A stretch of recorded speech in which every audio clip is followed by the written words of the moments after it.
Shockwave number 6, if I can say this without sounding too silly, is probably the most shocking shockwave for me personally, and that is the reemergence, the U.S. embrace of industrial policy. Now, when I started my career in Washington, D.C. as a trade negotiator in the 1980s, the easiest and fastest way to get thrown out of a meeting on your butt was to advocate industrial policy. It had become a pejorative phrase associated with Soviet-style inefficiency.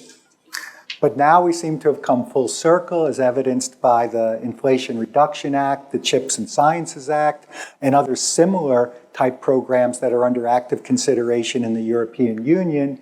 It appears that industrial policy is now back with a vengeance.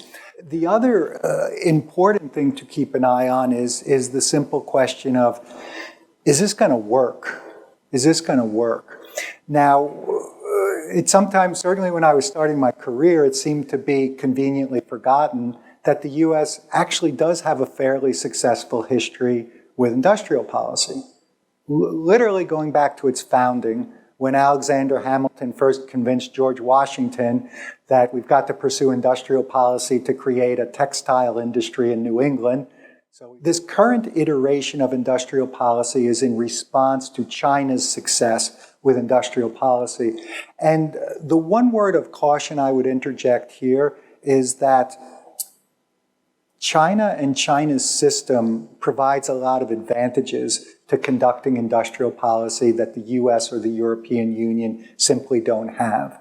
China's centralized system, its centrally managed economy, allows the Chinese Communist Party to get everybody in the rowboat rowing that boat in the same direction to an extent that you couldn't even dream about in the US and the European Union. So I think it is a bit of an open question how successful this US foray into industrial policy is going to be. It remains to be seen.